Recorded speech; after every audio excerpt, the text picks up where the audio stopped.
வேலூர் அருகே கிணற்றில் குளிக்கச் சென்றபோது 2 குழந்தைகளுடன் தாயும் நீரில் மூழ்கி உயிரிழந்தனர். கூடுதல் விவரங்களை செய்தியாளர் குமரவேலிடம் கேட்கலாம். குமரவேல், இந்த சம்பவம் எப்போது நடந்தது? உயிரிழந்தவர்கள் யார் என்ற விவரம் தெரிய வந்திருக்கா?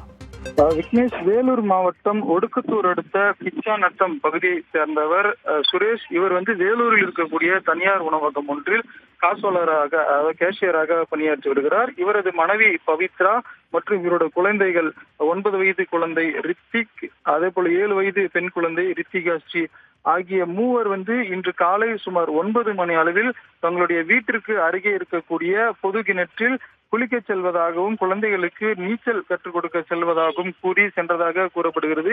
இந்நிலையில் நீண்ட நேரமாகியும் வீடு திரும்பாததை அடுத்தும் அவ்வழியாக சென்றவர்கள் கிணற்றில் முதலாவதாக ரித்திகாஸ்ரீயின் உடல் மிதப்பதை பார்த்துள்ளார்கள். இது குறித்து வேப்பங்குப்பம் காவல்துறையினருக்கு தகவல் கொடுக்கப்பட்டு சம்பவ இடத்திற்கு வந்த வேப்பங்குப்பம் காவல்துறையினர் ஒடுக்கத்தூர் தீயணைப்பு துறையினர் உதவியோடு சுமார் 2 மணி நேரமாக இவர்களது உடலை தேடி வந்தனர். தற்போதைய சூழலில் உயிரிழந்த மூவரின் உடல், அதாவது தாய் பவித்ரா, 9 வயது குழந்தை ரித்திக், 7 வயது பெண் குழந்தை ரித்திகாஸ்ரீ ஆகிய 3 பேரின் உடலானது மீட்டு பிரேத பரிசோதனைக்காக அடுக்கம்பாயில் இருக்கக்கூடிய வேலூர் அரசு மருத்துவக் கல்லூரி மருத்துவமனைக்கு அனுப்பி வைக்கப்பட்டுள்ளது. மேலும் இந்த மூவர் உயிரிழந்தது தொடர்பாக வேப்பக்குப்பம் காவல்துறையினர் வழக்கு பதிவு செய்து இது தொடர்பாக விசாரணையை மேற்கொண்டு வருகிறார்கள்.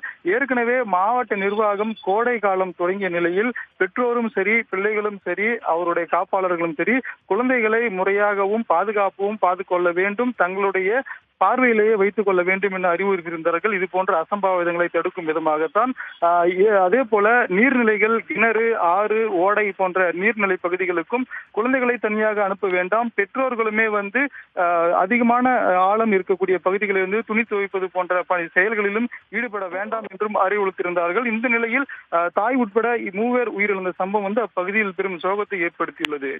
விக்னேஷ், மாவட்ட நிர்வாகம் சார்பாக பல அறிவுறுத்தல்கள் வழங்கி வந்தாலும் இது போன்ற சம்பவம் நிகழ்ந்து கொண்டேதான் இருக்கிறது. விவரங்களை வழங்கியமைக்காக நன்றி குமரவேல்.